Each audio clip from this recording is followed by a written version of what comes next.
അപ്പൊ ഏത് കാര്യവും റബ്ബിനോട് അപ്പോഴൊക്കെ ചോദിക്കുന്ന ആളാണ് മൂസാ നബി. അള്ളാഹുവെ ചൊല്ലാനൊരു ദിക്ർ വേണമെന്ന് പറഞ്ഞു.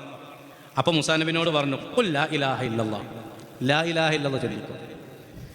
അപ്പോൾ മൂസാ നബി പറഞ്ഞു, ഇത് എല്ലാവർക്കും കിട്ടണ ദിക്റല്ലേ, ഞാനൊരു വെറൈറ്റി ദിക്റാ ചോദിച്ചത്. ചില ആൾക്കാർ ദിക്ർ ചോദിച്ചു കൊണ്ട് നടത്തി. എന്നാൽ കക്കൂസുക്ക് പോകുമ്പോൾ ദിക്റല്ലോ, അതാ വലാല് ചെല്ലൂല, വരുമ്പോഴോ ചെല്ലു, അതും ചെല്ലൂല. പിന്നെ ദിക്റാണോ പറഞ്ഞ് നടക്കല അല്ലേ. മൂസാ നബി അലൈഹി സ്വലാം ഇത് എല്ലാവർക്കും കിട്ടണല്ലേ പറഞ്ഞപ്പോൾ മൂസാ നബിനോട് പറഞ്ഞെന്താ അറിയോ? മോനെ മൂസാ നബിയെ, ലൗ ഉദിഅ ലാ ഇലാഹ ഇല്ലല്ലാഹ് ഫീ കഫ്ഫത്തി, ലാ ഇലാഹ ഇല്ലല്ലാഹ്ക്ക് ഞാൻ കൊടുക്കുന്ന പ്രതിഫലം ഒരു തട്ടിലും, ഈ പ്രപഞ്ചം മുഴുവനും അതിലുള്ള വസ്തുക്കളും മറുതട്ടിലും വെച്ചാൽ ലാ ഇലാഹ ഇല്ലല്ലാഹ് ആ കൂലിയാണ്. അത്ര കൂലിയ. ഈ പ്രപഞ്ചം എന്ന് പറഞ്ഞാൽ സ്വർണം 16ാം സ്ഥാനം.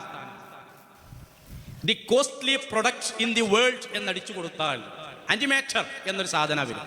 ഒരു ഗ്രാമിന് 4500 ലക്ഷം കോടി രൂപ വില. ഒരു ഗ്രാമിന് 4500 ലക്ഷം കോടി രൂപ എൻ്റെ അടുത്തില്ല. സംഭവം അതാ. അതുപോലെ അതിൻ്റെ താഴെയായി അങ്ങനെ വന്ന് 16ാം സ്ഥാനേ സ്വർണത്തിനുള്ളൂ. ആ സ്വർണം തന്നെ എത്ര ടൺ കണക്കിന് ലോകത്തുണ്ട്. അതൊക്കെ നോക്കിയാലും ലാ ഇലാഹ ഇല്ലല്ലാഹ്ന്റെ കൂലി അപ്പറ.